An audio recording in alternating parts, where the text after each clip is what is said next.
In the height of monarchy, when a royal birth was both a political event and a matter of blood, the stillness of a palace could harden in an instant. On a night when all of Europe's gaze hung upon the Queen's chamber, waiting for the cry of a strong heir, something unimaginable came forth in the wavering glow of candles. Behind drawn velvet curtains, the air reeked of sweat and iron. Midwives muttered prayers that fell from their lips like confessions. The infant in their shaking arms was not the flawless child the throne had promised, but a being that broke nature's law, a frail body bearing not one head but two, each with its own flickering eyelids and gasping mouth. For one suspended moment, the only sound was the rattle of wind against the shutters, as though the world itself had paused in dread. In an age drowned in superstition, such a birth was not treated as misfortune, but as a terrible omen, proof that heaven had turned its back on the crown. The physicians present, pale and unsettled, murmured of spoiled blood and the dangers of kinship drawn too near, while the royal chaplain dared to breathe that the child might bear the devil's touch. The king, roused from his private chambers, stood motionless at the foot of the bed, his face stiff as though carved from stone, yet in his eyes flickered the fear of a man watching his dynasty unravel in swaddled flesh. Before word could reach the court, he decreed that nothing of this night must ever leave the chamber. By dawn's first light, the misshapen infant was lifeless, wrapped not in velvet, but in a coarse linen shroud, its small coffin sealed and borne away beneath the cloak of darkness. There would be no open mourning, no record in the royal ledgers, only the silence of those trapped by fear, and the burden of a secret destined to outlast them all. Yet silence, however fiercely guarded, always decays from within, slipping through walls and the breath of whispers. In the weeks that followed the burial, the palace's air grew heavy, not with sorrow, but with unease, a restless, haunted stillness that clung to its corridors like a creeping fog. The Queen, wan and hollow-eyed, withdrew from public sight, claiming illness, though her absence only sharpened whispers within the court. Rumors grew in the dark, nourished by servants' murmurs and fleeting shadows. A bundle glimpsed in the gardens at midnight, the faint cry of an infant where no child belonged. Some claimed the royal chaplain slipped off into the crypt, each time bearing incense and salt to scatter over the small coffin as though warding off a spreading corruption. Beyond the gates, gossip bent truth into stranger forms.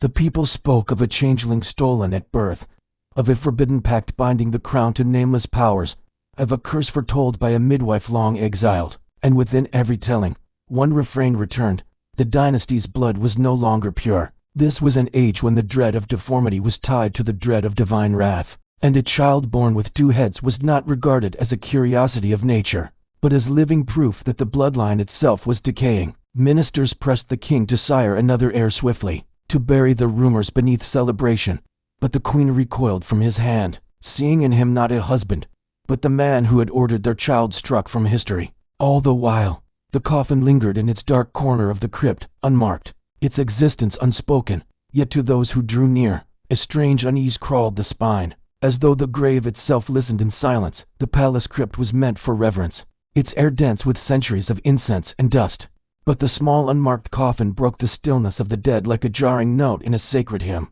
It was set far from the grand marble tombs of kings and queens, hidden in a narrow alcove where torchlight barely reached, as though even the departed should not see it. The royal gravedigger, a man who had buried 3 sovereigns and countless nobles, later confessed to a priest that no burial had ever filled him with such dread. He swore the box was far too heavy for the child inside, and that as he lowered it, the wood gave a faint groan, as if something shifted within. In the days that followed, the air within the alcove turned colder. Candles guttered without cause, and the perfume of myrrh could not hide a faint metallic tang that clung to the stone. Servants ordered to tend the crypt refused to enter after dusk, whispering of the sound of soft breathing drifting through the dark. The chaplain deepened his prayers, often keeping vigil through the night, reciting scripture beside the small grave, his voice low and strained, his hands trembling as he turned each page.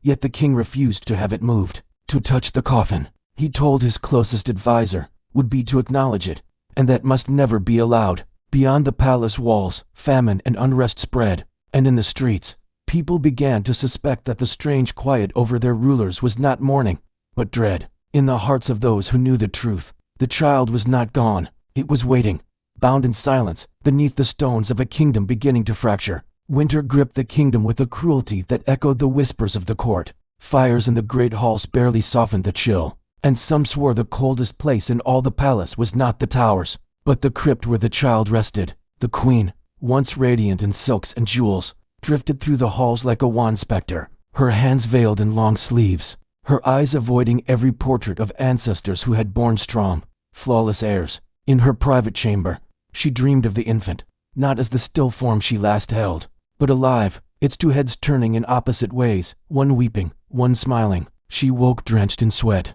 the echo of faint voices calling her name.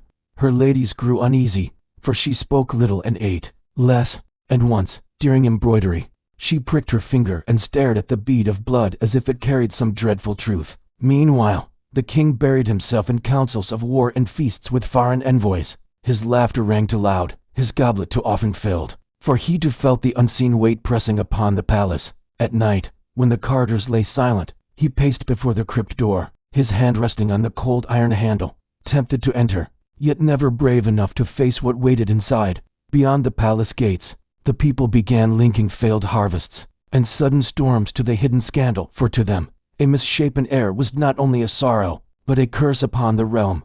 Mothers drew their children closer, priests thundered of divine anger, and whispers turned to prayers that the royal blood be purged. But such a truth could not be cleansed, for it was not simply sealed in stone. It had been stitched into the very flesh of the dynasty, a mark that no flame, no prayer could erase. By early spring, the tension in the palace had hardened into something brittle, dangerous, and ready to break at the slightest touch. The queen, pale and withdrawn, passed her days in the chapel, kneeling for hours before the altar, her lips shaping silent prayers that felt more like bargains than faith. The court whispered she had begun slipping into the crypt under cover of night, sending away her guard so she might sit alone beside the small coffin. A chambermaid swore she once heard her speaking in a soft, cooing tone, as if soothing a living child, before returning hours later, her eyes raw from weeping. The king forbade her from returning, but his command held little force. He was losing his grip on his court, his people, and his queen, whose sorrow had hardened into something sharp and defiant. Soon even foreign envoys remarked on her hollowed eyes and the tremor in her hand. As she lifted her goblet, rumors bled across borders swifter than caravans, tales of a cursed heir and a royal house rotting from within. With every telling, the story grew darker, heavier, until it began to stir politics as surely as armies did. Alliances frayed, promises faltered. The dynasty's secret had slipped beyond the palace walls, and no decree could drag it back. War drums began to echo from distant hills as rival neighbors tested the kingdom's strength. And so the child, though lifeless, ruled still. Its shadow lingered in every silence between king and queen, in every rumor borne on the wind, in every prayer murmured by the desperate. Bound in stone, it grew greater in absence than it ever could have in life, its weight bending the destiny of a realm. History would never record it, nor would chronicles confess its existence. Yet in the hidden memory of a kingdom, in the hushed stories of nurses and maids, it endured, a child with two faces, one weeping, one smiling, an heir who never wore a crown, yet whose brief, broken life splintered the foundations of a dynasty.